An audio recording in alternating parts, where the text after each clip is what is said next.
Okay, you're used to me drinking coffee, so here it is. I have a book.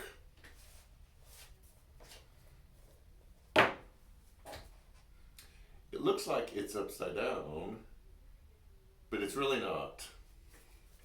This is the way the book was written. This is the real title. And it's an interesting look back at history and how things became accepted and embraced as beliefs and truth, and some things didn't. Obviously, it's based on this understanding that in the moment, we're doing the best that we can to try to figure things out. But as we gather more information, as we learn more, as we grow, and we get down the road, we find out that what we learned may have not been true, or may have only been a small part of a much bigger truth.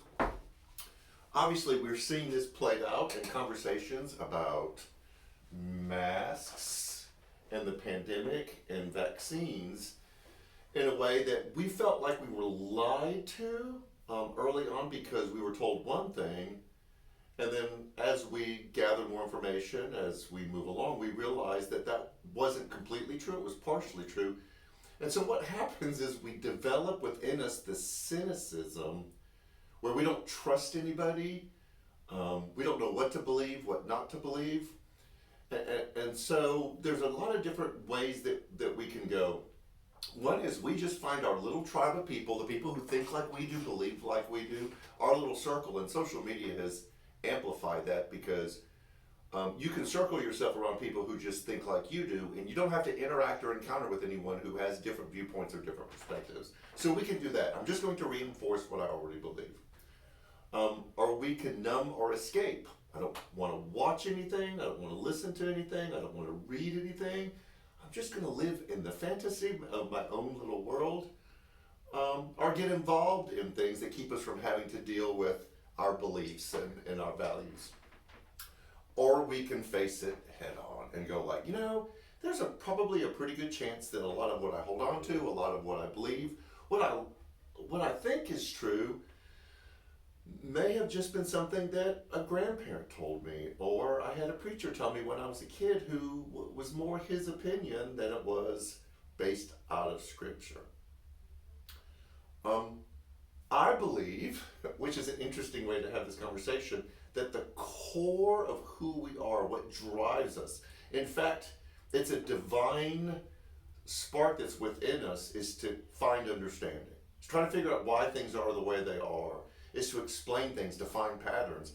And so there's a lot of dots out there, and we can be responsible in how we connect those dots and come up with a belief system, or irresponsible and connect dots that don't even belong together and create something that we've seen run rampant over the past several years of conspiracy theories.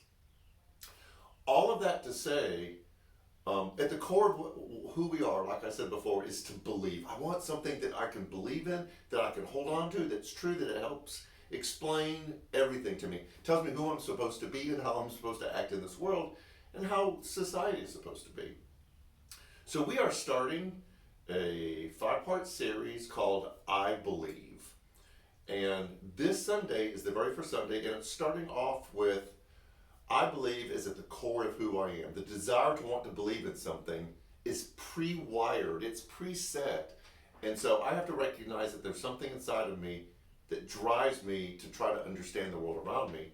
So much so that I'm willing to hold on to anything, even if I know that it's not completely true, because it just is easy to hold on to and it helps explain things. I could be wrong, but I'm willing to take the risk of holding on to it because I need something to hold on to. This is really important, especially in our relationship with God, just because of how easily we jump to things because we're so needing an explanation. I don't know if you know this or not, there are 36,000 different variations of just Christianity alone. That's not faith systems, Hinduism, Buddhism, Islam, outside of Christianity. That's just within Christianity itself.